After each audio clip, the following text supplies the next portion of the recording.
नमस्कार, मेरा नाम है नवीन कुमार नंदन और आप देख रहे हैं इंडिया इंटरनेशनल न्यूज।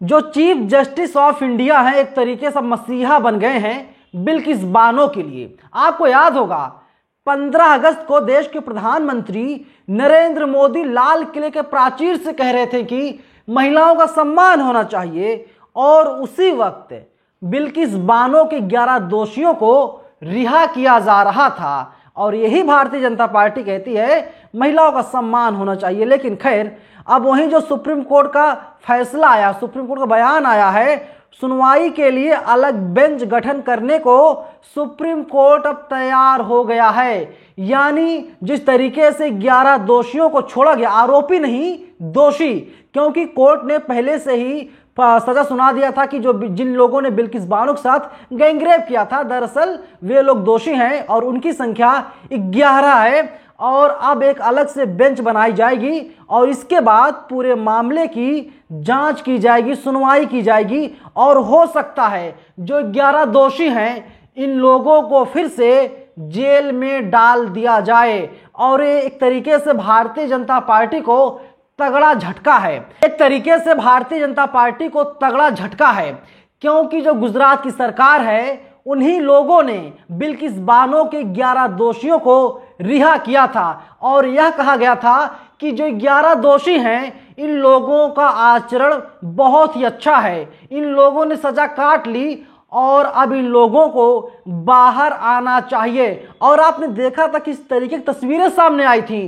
तस्वीरें यही आई थी कि जो 11 दोषी हैं उन लोगों को मिठाइयाँ खिलाई जा रही हैं, लोगों के पैर छुए जा रहे हैं, उन लोगों को माला पहनाया जा रहा है, स्वागत ऐसे किया जा रहा था जैसे इन लोगों ने गोल्ड मेडल जीत लिया हो, इन लोगों ने पूरी दुनिया में भारत का नाम रोशन कर दिया हो। इसी तरीके से उन लोगों का स्वागत किया जा रहा था। अब आप सोचिए, भारतीय जनता पार्टी ही बेटी बचाओ बेटी पढ़ाओ की बात करती है, लेकिन हमारे देश में चल क्या रहा है? 11 दोषियों को छोड़ दिया जाता है। वहीं बोलता हिंदुस्तान ने ट्वीट किया है, बिल्किस बानो मामले पर बनाई जाएगी स्पेशल बेंच, लोग बोले थैंक यू CJI चंद्रचूड़। यानी जो पहले के जज थे उन लोगों का फैसला यही था कि इन लोगों को छोड़ दिया जाए, इन लोगों का जो आचरण है, व्यवहार है, बहुत अच्छा है और इन लोगों ने सजा को काट लिया है। लेकिन लगातार बिल्किस बानो अपनी लड़ाई लड़ रही थी। बिल्किस बानो कह रही थी कि जो 11 दोषी हैं, जब तक उन लोगों को दोबारा से जेल नहीं भिजवा देंगी तब तक चैन से बैठने वाली नहीं है। वहीं देखिए, आज तक लिखता है बिल्किस की ओर से पेश वकील शोभा गुप्ता ने कहा उनके द्वारा फरवरी में भी मामले का उल्लेख किया गया था, लेकिन अभी तक सूचीबद्ध नहीं किया गया है।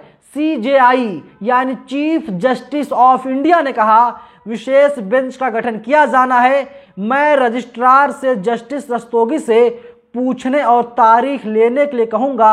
आज हम उनसे तारीख ले लेंगे, क्योंकि आपको देखिए, आज तक आगे बढ़ते हुए लिखता है बिल्किस बानो केस में बलात्कार और हत्या के अपराध के लिए दोषी ठहराए गए 11 दोषियों को दी गई छूट पर जल्द रिहाई को चुनौती देने वाली बिल्किस बानो की याचिका पर सुनवाई के लिए एक विशेष पीठ का गठन किया जाएगा। सुप्रीम कोर्ट ने बुधवार को ऐसा कहा है। बानो के वकील द्वारा मामले को तत्काल सूचीबद्ध करने के लिए कहे जाने के बाद CJI DY चंद्रचूड़ की अगुवाई वाली पीठ ने कहा वह आज मामले को सूचीबद्ध करने के लिए एक तारीख आवंटित कर देंगे और इसके बाद पूरे मामले में सुनवाई होगी। वहीं देखिए, आज तक आगे लिखता है मामले में आजीवन कारावास की सजा पाई 11 दोषियों को अगस्त में गुजरात की 1992 की रेमिशन पॉलिसी के तहत रिहा कर दिया गया था, जब सजा में छूट के लिए उनके आवेदन की अनुमति दी गई। इन लोगों को 2008 में बानो के रेप और उसके परिवार के सदस्यों की हत्या का दोषी ठहराया गया था और आजीवन कारावास की सजा सुनाई गई थी। आपको याद होगा, अगर याद ना हो मैं आपको बता देता हूं। तारीख थी 3 मार्च साल 2002।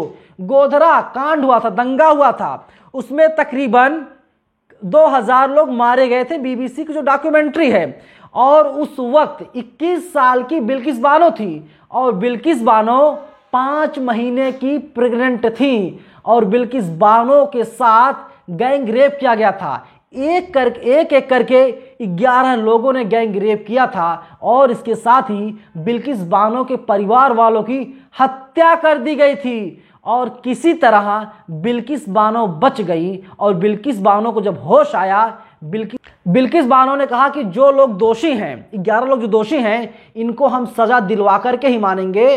और हुआ वही। लेकिन भाजपा सरकार, भारतीय जनता पार्टी की सरकार ने कहा कि इन लोगों को रिहा कर दिया जाए, इन लोगों को अब जो सजा ना दिया जाए। लेकिन वही लोग कह रहे हैं कि जो चीफ जस्टिस ऑफ इंडिया हैं DY चंद्रचूड़ साहब, दरअसल मसीहा हैं। अंधेरों में लोगों को उजाला दिखाई दे रहा है।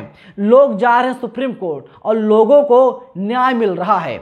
अधिकतर लोगों को न्याय मिल गया है और इसके साथ ही अब पूरे मामले पर लगातार राजनीति हो रही है और अपोजिशन जो है लगातार भारतीय जनता पार्टी पर कई सवाल खड़े कर रहा है। भारतीय जनता पार्टी सवाल पूछ रहा है, लेकिन भारतीय जनता पार्टी इस पूरे मामले में पूरी तरीके से खामोश है, क्योंकि भारतीय जनता पार्टी के लोग ही बेटी बचाओ बेटी पढ़ाओ की बात करते हैं। अब आप बताइए, खुद आप बताइए कि किस तरीके से बिल्किस बानो के साथ गैंगरेप किया जाता है और 11 दोषियों को रिहा कर दिया जाता है।